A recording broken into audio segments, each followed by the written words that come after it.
Doctor Norman Vincent Pele ವಿಶ್ವಖ್ಯಾತ ಲೇಖಕರು. ಸಕಾರಾತ್ಮಕ ಮನೋಭಾವ ಬೆಳೆಸಿಕೊಳ್ಳುವುದರ ಬಗ್ಗೆ ಅವರು ಬರೆದ ಹಲವಾರು ಪುಸ್ತಕಗಳು ತುಂಬಾ ಜನಪ್ರಿಯ.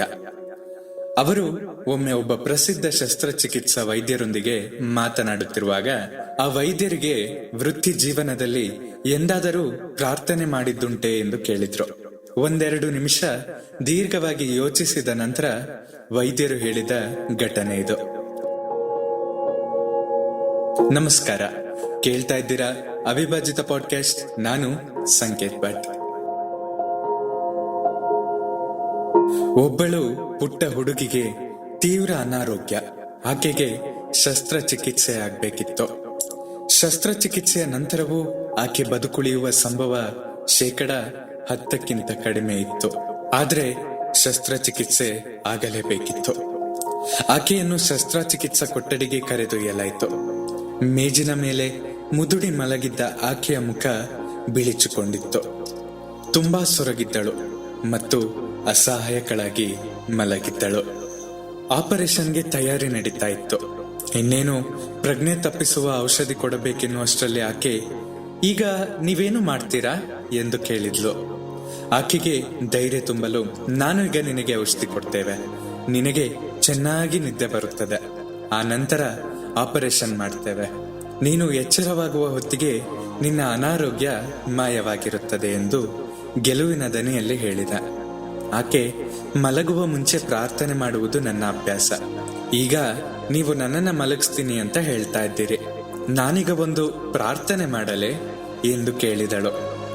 ಆ ಕ್ಲಿಷ್ಟ ಪರಿಸ್ಥಿತಿಯಲ್ಲೂ ಆಕೆಯ ಸ್ಥಿತಪ್ರಜ್ಞೆಯನ್ನ ಕಂಡ ನನಗೆ ಆಶ್ಚರ್ಯವಾಯಿತು. ನಾನು ನನ್ನ ವೃತ್ತಿಯಲ್ಲಿ ಅನೇಕ ಕಠಿಣತಮ ದಿನಗಳನ್ನು ಎದುರಿಸಿದ್ದೆ. ಆ ದಿನವೂ ನನಗೊಂದು ವೈಯಕ್ತಿಕ ಸಮಸ್ಯೆ ಕಾಡ್ತಾ ಇತ್ತು. ಇಷ್ಟೆಲ್ಲ ಅನುಭವ ಇರುವ ನನಗೆ ಆ ಹುಡುಗಿಯ ಸಮಚಿತ್ತ ಕಂಡು ಆಶ್ಚರ್ಯವಾಯಿತು.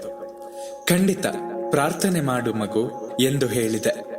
ಆಪರೇಷನ್ ಮೇಜಿನ ಮೇಲೆ ಚಕ್ಕನೆ ಎದ್ದು ಮಂಡಿಯೂರಿ ಕುಳಿತ ಪುಟ್ಟ ಬಾಲಕಿ ಕೈ ಜೋಡಿಸಿ, ಓ ದೇವರೇ, ನನ್ನನ್ನು ಈಗ ಈ ವೈದ್ಯರು ಮಲಗಿಸ್ತಾ ಇದ್ದಾರೆ, ನನ್ನನ್ನು ಕಾಪಾಡುವ ಜವಾಬ್ದಾರಿ ನಿನ್ನದು ತಂದೆ ಎಂದು ಪ್ರಾರ್ಥಿಸಿದಳು. ಒಮ್ಮೆ ನನ್ನ ಕಡೆಗೆ ತಿರುಗಿ ನೋಡಿ ಮತ್ತೆ ಕೈ ಜೋಡಿಸಿ, ಓ ದೇವರೇ, ಈ ವೈದ್ಯರನ್ನ ಆಶೀರ್ವದಿಸು, ಅವರ ತೊಂದರೆಗಳನ್ನು ಪರಿಹರಿಸು ಎಂದು ಪ್ರಾರ್ಥಿಸಿದಳು. ನಂತರ ಮೇಜಿನ ಮೇಲೆ ನಿರಾತಂಕವಾಗಿ ಮಲಗಿ ನನ್ನತ್ತ ನೋಡಿ ಮುಗುಳ್ನಕ್ಕಳು. ಆ ಬಾಲಕಿಯ ಮಾತುಗಳು ನನ್ನನ್ನ ನುಚ್ಚು ನೂರು ಮಾಡಿದ್ವು.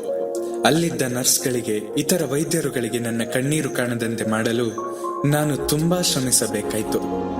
ನೂರಾರು ಶಸ್ತ್ರಚಿಕಿತ್ಸೆಯನ್ನು ಯಾವ ಯೋಚನೆಯೂ ಇಲ್ಲದೆ ಮಾಡಿದ್ದ ನಾನು ಅಂದು ಪ್ರಥಮ ಬಾರಿಗೆ, ಓ ದೇವರೇ, ಯಾರದ್ದಾದರೂ ಪ್ರಾಣ ಉಳಿಸುವ ಕೆಲಸವನ್ನ ನನ್ನ ಕೈಗಳಿಂದ ನೀನು ಮಾಡಿಸುವುದಾದ್ರೆ ಆ ಕೆಲಸವನ್ನು ಇಂದು ಮಾಡಿಸು, ಈ ಪುಟ್ಟ ಬಾಲಕಿಯ ಪ್ರಾಣ ಉಳಿಯಲಿ ಎಂದು ಪ್ರಾರ್ಥಿಸಿದೆ.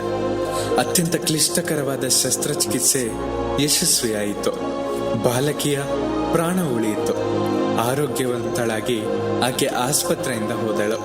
ಅದೇ ನಾನು ಮಾಡಿದ ಮೊಟ್ಟ ಮೊದಲನೆಯ ಪ್ರಾರ್ಥನೆ.